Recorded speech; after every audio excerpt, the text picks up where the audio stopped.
Bismillahirrahmanirrahim. Assalamualaikum warahmatullahi wabarakatuh. Perkenalkan, nama saya Dwi Mahrijah. Saya dari Prodi Manajemen Pendidikan Islam semester 5.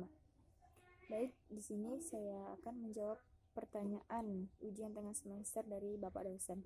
Yang pertanyaannya, 1. Jelaskan hakikat, dasar, tujuan, dan unsur-unsur pokok kebijakan pendidikan dibuat.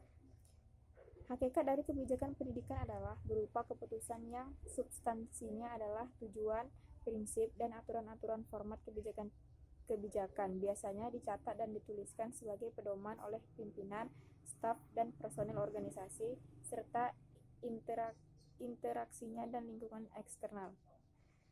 Yang kedua, dasar. Dasar kebijakan pendidikan dibuat adalah suatu bentuk usaha sadar atau terencana untuk mewujudkan suasana belajar dan proses pembelajaran yang aktif dan bisa mengembangkan potensi dirinya, baik di bidang intelektual dan spiritual. Yang ketiga, tujuan. Tujuan dibuatnya kebijakan pendidikan ini untuk menjadi pedoman dalam bertindak, mengarahkan kegiatan dalam pendidikan atau organisasi atau sekolah dengan masyarakat dan pemerintah untuk mencapai tujuan yang telah ditetapkan. Yang keempat yaitu unsur-unsur pokok kebijakan pendidikan dibuat agar tujuan dari pendidikan itu sendiri dapat tercapai dengan baik dan maksimal. Pertanyaan yang kedua, bagaimana kebijakan pemerintah terhadap pendidikan Islam di Indonesia dari sejak masa kemerdekaan hingga sekarang?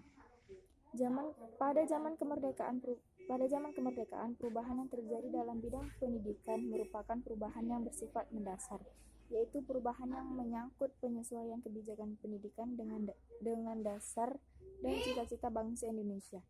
Di tengah berkobarnya revolusi fisik, pemerintah Indonesia tetap membina pendidikan agama.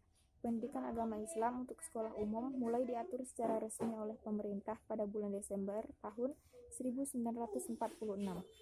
Selanjutnya, pendidikan agama diatur secara khusus dalam Undang-Undang Nomor 4 Tahun 1950 pada bab 12 pasal 20. Pertanyaan yang ketiga, bagaimana cara sosialisasi kebijakan pendidikan pada publik? Di sini ada 3 cara sosialisasi kebijakan pendidikan terhadap publik, yaitu yang pertama, tahap persiapan, yang kedua, tahap meniru, dan yang ketiga, tahap siap bertindak. Baik, demikianlah jawaban dari saya. Lebih dan kurang saya mohon maaf. Wallahul muwaffiq ila aqwamit thoriq. Assalamualaikum warahmatullahi wabarakatuh.